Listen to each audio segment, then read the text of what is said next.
So I thought with 15 weeks before we travel out to our cycling trip in the Dolomites, I'd take the opportunity to give maybe some of you a little bit of help, but anyway, add a little bit of focus in thinking about building very basic way of doing a 15-week or so training plan. This is video 1 that I'm going to do.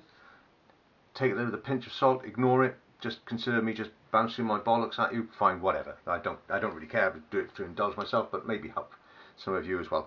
What you're going to need is just some very simple stuff. This won't cost you anything, by the way, but the key thing to bear in mind is that when we're considering our trip to the Dolomites, I hope you can see this, we've got 15 weeks before we get up to this point, which is our kind of where perhaps we might want to be in terms of fitness and capability and what have you. So the goal of the plan would be to be here, to be as fresh and strong for day 1 of our trip to the Dolomites. So the purpose of this video and the others is to have a plan based on what you can do, you as an individual, not what is a perfect training plan. So the idea is to build this for the event that we're going to carry out and understand how it is you can get to this point, this level of fitness, strength, endurance, weight goals, whatever it may be, over this 15-week period, which does not ever look like, or you shouldn't never consider that it's just going to be a kind of a straight line up there like that.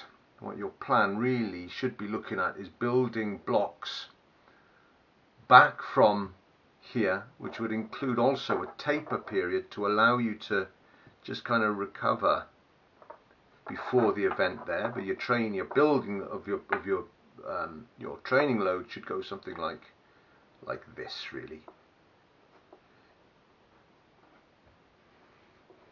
So you've got periods whereby you're building, but you're also allowing yourself time, I haven't done that properly, but time to recover from the training load that you put in. So your training and your load of effort comes in, you get fitter, you recover to the point whereby you actually stop here and just taper. When I say stop, I mean reduce the load, and then you're good to go for the event. So what you're going to need for this is some coloured pens or pencils. Is that the colour I want? Yes, I think it is. So, yep, that'll do anyway. A pencil, not a pen, but also print out a monthly calendar for the time between now and our event in September. So the first thing we're going to do, and this may sound like very basic stuff, it's meant to be, okay, so that you can start off the thinking process. And where we're going to start the thinking process is in September, okay? And in here we know we're travelling and having our event in here, okay? So we can just write this, we don't need to worry about this being in pen, that's fine. This is when our event is, alright? Now I was going to start with the end in mind by putting that in, but we need also to schedule our taper. We've got to be able to allow ourselves to recover from our blocks of training before our actual event, okay? So what I'm going to very strongly suggest that you do is put in a week and a half's worth of taper, very barest minimum a week, but I'm going to just put this in here like this, taper, and I'm deliberately doing this so that I can see what the kind of archetypical standard approach might be, okay? So I'm coming back here, I think to myself, okay, well, and bear in mind this calendar starts with the week being on Sunday. If you print off a different one, start on Monday, whichever way you want to do it, entirely up to you. So there, I'm going to go, right, so I might as well decide that my last bit of training effort is going to be here the 28th. Okay, so I'm just going to write in here that this is all my taper stuff. Okay, so we built from the actual event built in a taper backwards, and then we've got our playing field then to do the next parts of which next parts of the plan, which are to block out the dates where your ability to train as you wish is constrained. And when I mentioned to start off with, is the idea of building a training plan based upon what you can do, not just a kind of a pie in the sky load of cobblers that you've read somewhere and oh, I'll do that. So let's think about blocking out the dates where timing or training is constrained. So by which I mean kind of scheduled holidays where you're committed to be somewhere else, specific events, weddings, stag nights, just days when you're just going to be feeling shit because you've got a hangover because some kind of event that you've got. So quickly to demonstrate this, utilising what I know that I've got going on, and I'll go back. So I know that in July I'm going on holiday. So in July I'm just quickly going to stick that in here. From there until there. And I know that this is going to have an impact on the training that I can do. It doesn't necessarily mean I can't do any training, but it means that I can't necessarily guarantee that I can put what I like in here. Well, okay, so hols. I should have just written holidays across the entire weeks, shouldn't I? But there we go. Oh, as I'm doing now, spastic. Right, okay. So I know I've got holiday then. And I know also that in here I'm going away also. So I'm going to do what I should have done on the other page and write holiday in actual letters. Okay, so holidays. Right, okay, well that kind of helps perhaps. So these are the things which kind of constrain what I'm doing, and then this is where we come into utilising our colour pens. I'm going to bounce quickly back into here and thinking about how we kind of schedule this load in here. So we're thinking about, this is an easy week, this is a week where we've got doing some training, this is a harder week, and then this is the hardest week, and then we come back and do an easy week, and etc. again and again and again. So this is very, very simple to do. So if I now jump into the week before taper, get my hands all over the place here, okay, and I can do colour code my weeks. Red, I'm just making this up as I go along, or am I? Amber, green, meaning, and blue, because I've got these colours, okay. So this is a recovery week, first week of the training block, harder week of training, hardest week of training, okay. So my last bit of efforts are going to be in here. Maybe I'll just put that, oh damn, wrong colour. Let me do that as well, okay, so I'm going to do hard day's work in there, okay. Let's go further back now, in here, one of these weeks, this week, a green week, recovery week. Okay, so when I'm on holiday I might want to consider doing some stuff in here. As you know, I run and swim, so I can do, a bit more running, bit more swimming in that second week of my holiday or whatever. And where are we? We've got a red week here, orange, green, blue, that's quite handy, red week here, which actually starts here, right? Today, 29th. Okay, so I'm going to put in a load of effort in here, really heavy effort in here, because I'm not doing anything in there. Okay, so there we go. We've blocked out the things which we can't move because they're there. constrained by other people's plans or plans which we've already got in place.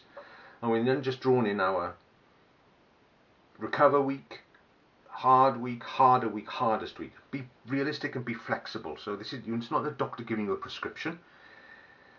So you can kind of just think to yourself, as I kind of indicated here, when I'm on holiday in here, right, first week on a holiday, it's a recovery week. Okay, great. I'll just do some swimming in here.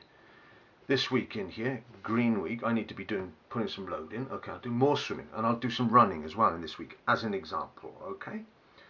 But don't expect, if you go on holiday, to think, okay, that was a hard week there, come back and it's an orange week, right, I've got to go to this level of training load in here. You'll just blow. Okay, so you've got to make sure if you miss out any week, don't miss out a recovery week. Okay, so I'm better off doing 2 recovery weeks and making this a green week, this is an orange week, or whatever colour that is, pink or whatever, and then having a recovery week. Okay, so that it's beneficial to be quite controlled with yourself on this. Okay, so then once you've done that, you've got to consider that when you're doing a recovery week, that's not a do nothing week. It's a do less in terms of volume or less in terms of intensity.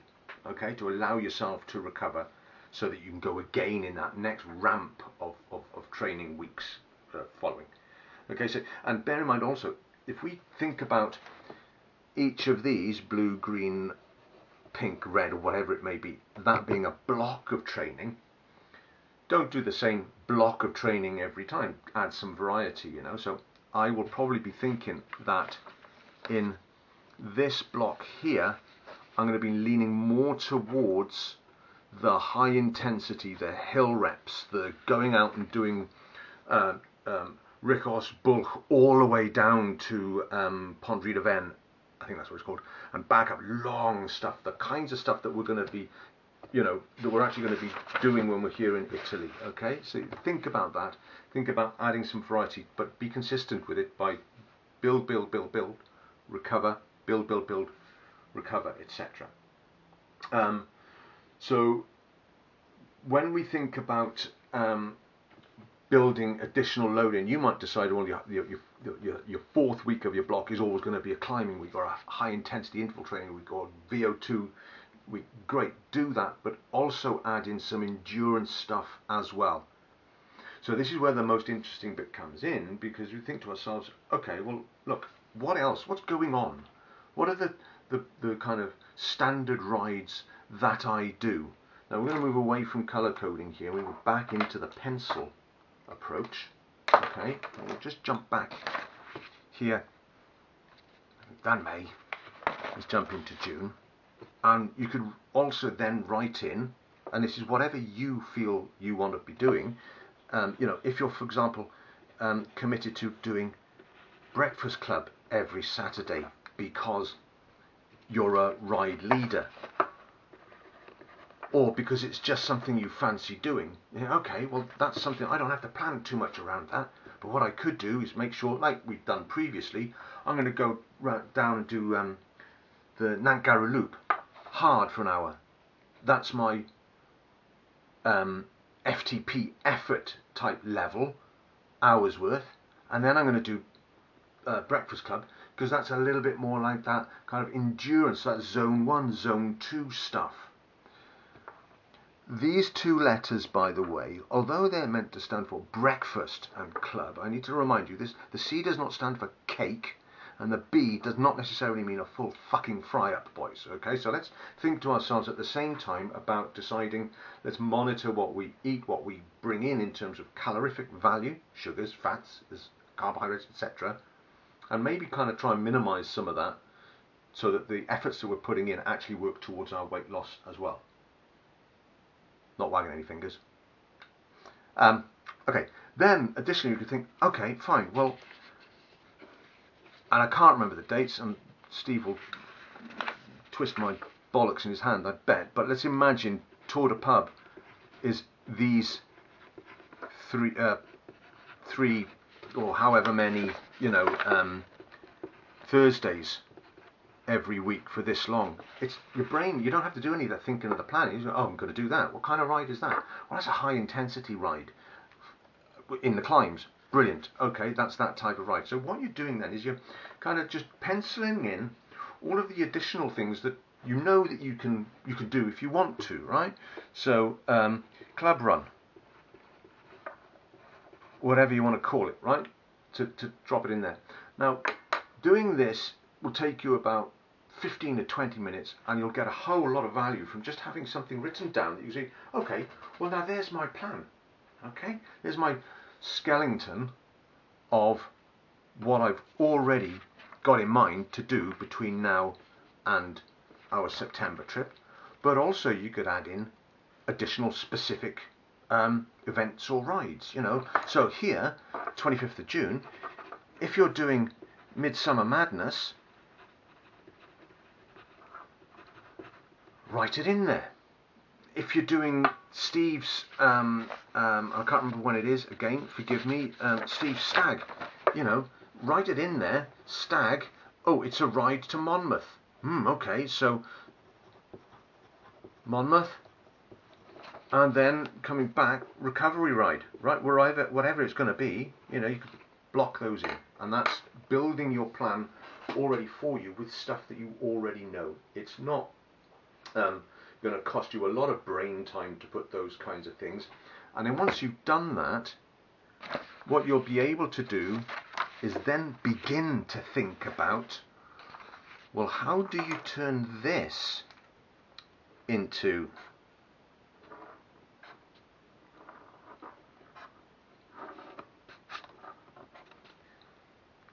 this kind of scheduling of the effective ramps in your training between now and the time that we go away to the Dolomites. And if you are interested in understanding how we go into the next step of this, what have I done that for? That's wrong. The next step of this, which will allow you to add a little bit more granularity and do a bit more detailed planning of your training between now and the time we go to the Dolomites, stay tuned, because I'll be helping you to understand how to build planning and execute your training based upon your own data that you already track, even though you may not use it and look at it in the level of detail that might be of added value to you, and absolutely for free. And I know we like a bit of that.